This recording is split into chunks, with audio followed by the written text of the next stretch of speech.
Welcome back to another episode of Make or Break. On this episode of Make or Break, this thing, hopefully by the end of this episode, will be running and driving. It's going to be loud, but it's going to be running and driving, Mr. Wiggly. Hopefully, although it's raining. It's very loud because it's raining and we're in a tin box. So I'm going to take the camera off here and I'm going to show you a little bit of what we've got planned in this episode. So down here, we've got an array of parts which have arrived. These are our new brake lines from HEL. We sent our old ones off to them. These are our new coolant pipes and our hoses from autosiliconhoses.com. They were amazing 24-hour dispatch. These are our amazing exhaust pipe that is now replicated to our coolant pipes. These were made by Powerflow in Southampton. And we've got our new rubber grommets to support the radiator. So in this episode, we're going to have the brakes working.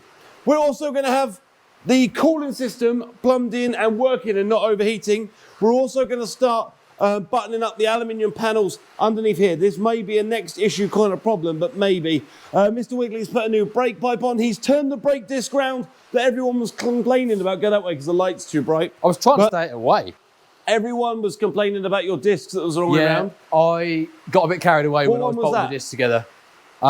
It was, I can't remember, I think it was... But it's done. Anyway. Passenger side front, driver side rear. I put the wrong disc on the wrong bell and... It's done. I sort of knew I was done it and... But also, what's the next conundrum? The next conundrum is the exhaust. Which is no longer on. Which is no longer on for a very good reason. I purchased this absolutely fancy Magnaflow exhaust, which will be up for sale very, very soon, that fitted here absolutely perfect. And it was for an Ultima. But because our body's an Ultima Sports and the curvature goes around the rear, the exhaust doesn't fit. So we've got something over there. I'm not going to show you just yet. You have to wait to the end of the episode. That is going to go on here on the next step. So brakes are all back together. We're going to plumb our brake lines. Let's go. Let's stop talking. Let's go. Go. Welcome to Hard Up Garage. So now to get those discs and pads back on. Now the disc has been completely swapped around so they all match. And it's a matter of just making sure that disc is nice and home so we can get the caliper on. Exactly noise. It's just the pad moving where the calipers are wound out. I was getting a bit worried then. Once the disc is on, it's back onto the rear brakes, getting that handbrake caliper fitted back on with its new pads and making sure that it's all secure. One down. Double checking it with a ratchet, of course. There you go. Just in case things weren't bad enough, we've now got a broken brake line. So with our calipers all supported and our brake pipes sent off, it's now making sure they're all nice and tight and secure until we move on to those fuel pipes. Horrible, nasty fuel filler neck. That's not great. That's all right, because Sam phoned up Ultima, said our filler necks are no good. And they just went, oh, no problem. We'll send you some new ones. So I'm going to fit those a bit quick. We are making progress. It just doesn't feel like it. This is our list for the day. Fit these, put these on the radiator, which he's got in his hands. Cut these and make these fit. There you go. We've got our sexy bends done. Change these for these. Oil filter we're going to swap out because we've already done an oil change because of the sand in the rocker covers. And then we're going to get onto these and our new sexy banjos. So first of all, we've got these little rubber donuts here, which were purchased on Amazon. Nice and easy. And they're going to be an absolute nightmare to fit. So just as quick as we've started, we've finished. Right, that's the end of that episode. I'm going to find some nuts. So once our radiator is mounted, that means we can fit our absolutely very pretty coolant hoses. And these ones here can run all the way from here, which are exactly the right thickness, but they are a lot thicker and stronger. Then they will run and follow the contour of our stainless steel pipes and our new rubber pipe, which we've also got here. Also got some stainless steel hose clamps as well, and some P-clips as well. So we want to make those fit properly. And hopefully in this box here, we'll have some smaller P-clips for the overflow pipe. Yeah, so we've got some nice smaller P-clips there. Also stainless steel. We want to do this once. I don't want them rotting away like the last time. So for all you health and safety aficionados, we're not wearing our safety contact lenses. We're wearing 2 pairs of glasses and a pair of gloves, another pair of gloves. So you run a nut up there. So basically by running the nut up there, it obviously acts like a bit of a tap. So basically when we cut that, that will recut the thread as we take it off. Ready? Go. All of that and there's no guard. I'll grab you another one. I heard you, but I can't see you because I've got so much safety on, I'm blind. So I'm going to do that 3 more times and then we're going to fit the radiator. Done. Let's go. Okay, so that's our top of our radiator mounted. Our bottom is also fixed in. Now what's the next part, Mr. Wiggly? So we've done the very front. Radiator's in. We'll get the fan wired in. I'll get the earth strap bolted up. What we got here, guys, is our twin fans, and this loom here dangles down here. So we need to plug both of those in so our cooling fans work. When we put the coolant in this later on, we can obviously clarify if the vehicle is running okay and not overheating, and then go from there. We've got our new earth cables, so we're going to clean that up, put a nut and bolt on there. Then I think we're going to be working on these coolant pipes just here, right? Yeah, coolant pipes and front brake lines. Cool. I'm going to run him along there and through there like that. Perfecto. Okay, so Josh is putting the new bolt through there, which is our earth line, which means all the electrics will actually work, which is handy. And then we're going to start working on our coolant lines. So first of all, this coolant line here went through the chassis and followed the contour of the lower plane of the car and went up. So I went to the guys at Powerflow, and they have made me an exact replica but out of stainless steel. So what that does, that allows me to get rid of a lot of the actual rusty pipe, because you can see that this one's actually got a hole all the way through it and is knackered. But the most important part now is trying to work out the best way for this to fit. I think I'm just going to follow the actual line that we've already cut. So I'm just going to cut off exactly where it was from the beginning, and then to make it look pretty, we can actually slide our blue coolant hose over the top of the pipe, so you won't actually see that original pipe either, which I think's going to be a lot nicer. What do you think, Mr. Wiggly? Yeah, I think that's right. We could cut some more of that old steel pipe down, but I'd rather not have to sit and cut right next to that fiberglass bodywork. So it's a weighing up the pros and cons. I'm going to cut this. I know no one's going to see it, guys, but I'm going to use a bit of towel while I'm clamping this exhaust down, because what I don't want to do is damage it any more than it needs to be. I'll show you what I've done here, guys. So this pipe here is our new one. This is our old one. As you can see, that follows the exact shape of the old pipe. So we just marked it with masking tape there, so I can slice that, and marked it there as well, so I can slice it. Before I run, I'm going to cut this side off first, and then take it over and offer it up to the car and make sure it's right. I'm going to take my time with the blade. Right, okay. That's our first one completely cut. I've just cleaned the ends up there. I'm going to get a file and just run it around the inside of that pipe. We don't want any shards getting stuck in our impeller on the water pump. So Josh, if I can just give you this a second. Thank you. So that fits in there. That's going to butt up to there. And that's going to fit on there perfect, isn't it? Because we've got an elbow that goes from there to there, haven't we? So I'll cut the other end. Thank you very much. Just want to make sure we're in the right place. Thank you. We're in the right place. Health and safety. Okay, so that's our coolant pipe, fully made, which replicates that exactly. Look at that, absolutely fantastic. Let's go and offer it up and make sure it fits. So that is your new pipe. So that goes on there. Yeah. It's going to be a bit tricky because obviously the suspension's not loaded. Yeah, and obviously we're going to have to make sure these angles are right. Look at Sam sliding on his rubber. Just like that. That's okay, isn't it? You're going to have to pull all the way off in a minute. Why? So that we can cut it. No, sensibly and straightly. I mean, to be fair, I mean, you could have just you could have just left that in and P-clipped it up, and we could have just left that. That'd have been fine. I hope these fit. So these bad boys are our new stainless steel jubbly clips. They're lovely jubbly. We'll put one up the back here, one up where the joint is. Yeah, we'll have them out the way. Okay. Well done, Sam. That was I'm really impressed with that. Right. Our next piece of pipe is this stainless one. So we're going to give us I reckon a 3-inch, 2-inch overlay. Jason Donovan. You're turning to me, I like it. Sam Bingo. Right, we need more clamp. There we go. I want all the jubbly clips. All facing the same way. Perfect. And then we need one more. Which is already on the pipe ready. Well done. Look at that, all flowing absolutely lovely. Round of applause for Samuel Hard, who finished up a Jubilee clip. Woohoo! Now, we've got to make this fit. Then we've got to get that angle right. So we need to take a bit off that. This is the proper way of cutting it. It says online. Except for, you're supposed to hold it on your leg and cut towards your testes. James May told me that. Oh, that's fair enough. There you go. And then we'll go there. Did they give us a sticker? No. No. and just deface their logos. Well, that's why I'm trying to say, because at the moment we haven't got any of their logos on show, and that's not fair because they were really good. They were really, really good website. Nice and easy to find everything I needed.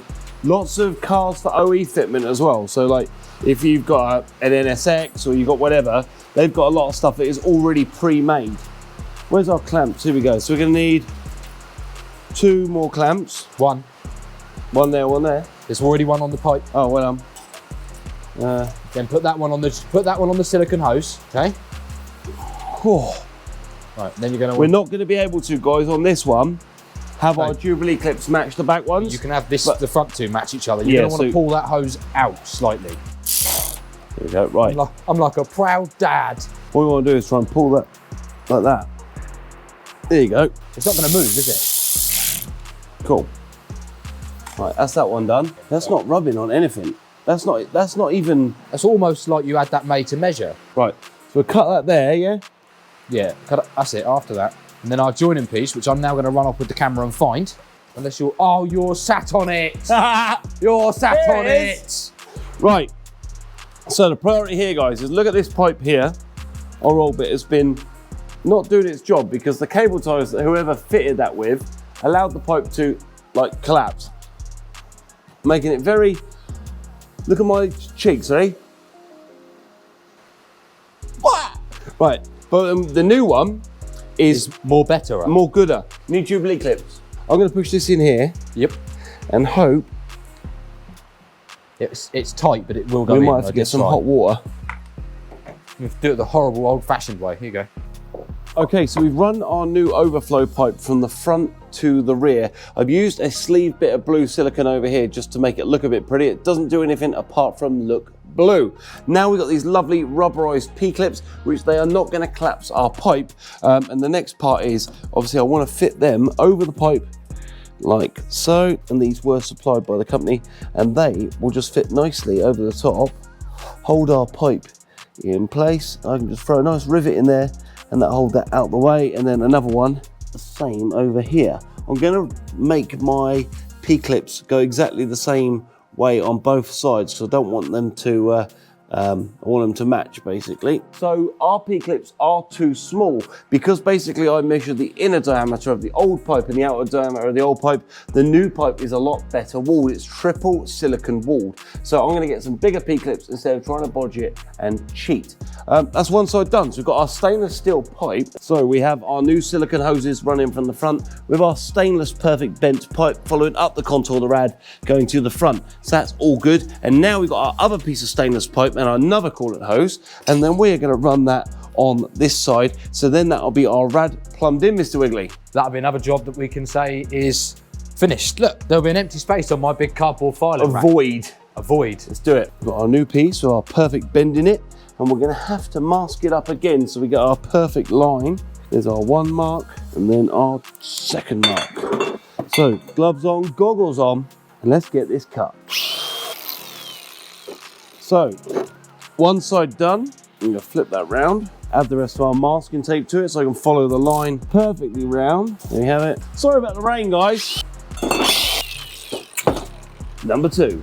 Oh, the rain is so loud. Well, I don't know about you, dear watcher, but I'm pretty sure that you know a little bit about fitting brake pipes. So I think I may take the liberty of just getting on with that. What do you think, Sam? I think if you do one, we'll film one. Viewers don't want to watch us fit 4 brake pipes. No, I don't think they do. So with Josh cracking on with those brake pipes, it was my job to fit the driver's side coolant pipe, and as you can see, it was a bit of a nightmare trying to get it under that steering arm and making sure that all those clamps are nice and straight. So there we have it, our second coolant pipe. So we've now followed the contour round here with our stainless steel pipe from Powerflow, round there and then round there. So we've got from there all the way around. We've got both our radiator supports on. We've got our overflow and the coolant pipe this side. Josh Wiggly's got our other brake pipe. So we've got these lovely brake pipes from HEL. What you can do is you can actually send them your brake pipe and be like, I want one of these, please. So I definitely did that. And yeah, really, really pretty. This is near side rear. Josh has near side front, so that is good.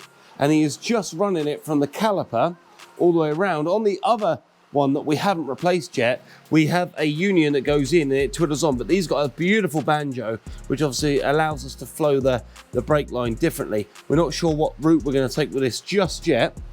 We're going to get our brake lines on into our T-piece. That one's okay.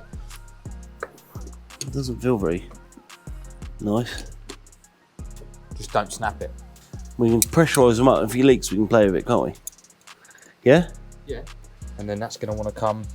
It's a bit longer than I'd like, really. What about if we bring him in? That's what I was thinking, if we go lower and then curl up. So, guys, ladies and gentlemen, we have our first brake hose fitted.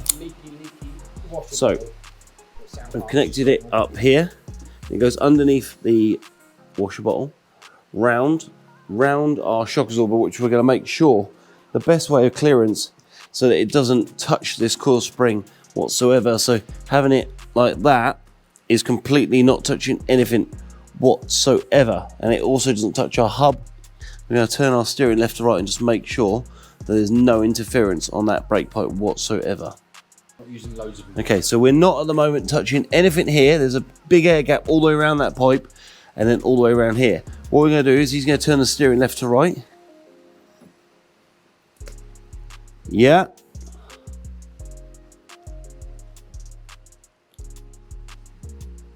Absolutely perfect. Hasn't touched a thing. We have got one issue. Do that again. Don't forget the suspension's not loaded. If you're looking at coolant pipes, how close is it? It's on it. Yeah. Come back this way. So you can see we've got a clearance issue here. The next thing we need to do then is to put a bottle jack or something under that bottom Go arm. back that way. Because if you look at the angle of those steering arms, they're That's not going to be. That one's clear. Yeah. That one's not. You're never actually going to run it No. off the ground. Okay. That's fine. Perfect. That's good. So we know our brake line is fine. Now we've got to do that brake line and then the back one. Yes. So with our brake line in place, it's onto the passenger side brake line, which was an absolute nightmare because it was hidden behind that brake reservoir. Then onto the driver's side rear, which was also hidden within the chassis next to that brake light switch. And as you can see me struggling here for over 40 minutes to get it fitted. Then it's on to bleeding the brakes. Using an 11mm snap-on 6-sided spanner here, I'm able to release the nipple and remove the air bubbles from the system. The system itself holds hydroscopic DOT4 brake fluid that's supplied by EBC brakes, and when I crack that bleed nipple off, it allows the air to come out. As you can see on these calipers here, they have two nipples, a left and a right hand side, and they are two separate areas, so you need to bleed them separately. We connected up a pressure bleeder which allowed us to get the fluid out once and for all. It's a matter of repeating this process until you've got a nice feeling brake pedal. It's really important that every single bubble is completely out of the system. So with the brakes blade, it's on to filling that coolant system with some lovely coolant so we can get it running up. Okay, Josh. Lubricate it. You're going to get her wet. So for this purpose, we're going to put water in with a mix of antifreeze just for now because it is quite cold at the moment. But this will probably need a flush running through it and then refilling again. Well, for the moment, I'm going to put mostly water in because we need to pressure test and leak test it. What do we do? There's no point leak testing it without losing loads of antifreeze. How much water in it, really? You're about to find out. Enough. So with the cooling system full, it's a matter of getting that exhaust on to keep those neighbours happy. We don't want this bad boy to be waking everyone up. As you can hear, she's pretty goddamn loud. With it running up, it's a matter of topping up that cooling system bit by bit to make sure there is no air bubbles. You're going to get airlocks in the system because the exhaust is at the rear, the engine's at the rear, the radiator is at the front, and that coolant has to be passed from the front of the vehicle to the back, round the engine and back again. There are lots of pockets for that air to sit. Just a tedious job. We've got our antifreeze in there and it's going down slightly. Top hose is still cold. Temperature gauge is up, which is good. That pipe is cold. And that pipe also cold.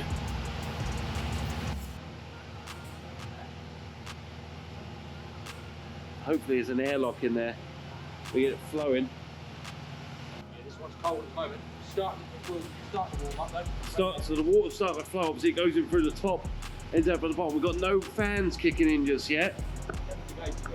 Temperature gauge is going up slowly. Oh, they're good. Feel the heat coming out of that rad. Whoa, we're overheating.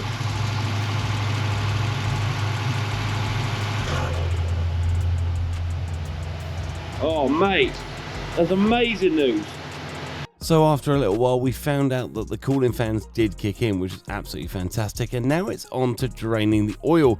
As you can see, we're in a pit here, and it's not ideal to drain the oil because the drain bung is right against that wall, allowing us to lubricate the wall in 2050.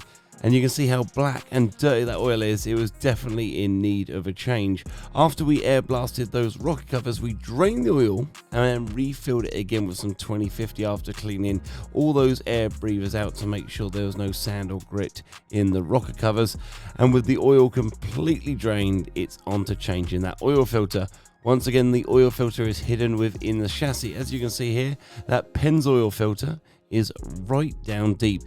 It's just a matter of turning it anti-clockwise so that it unscrews just like a normal screw, then making sure that the seals are exactly the same and the size of the filter also matches the new one.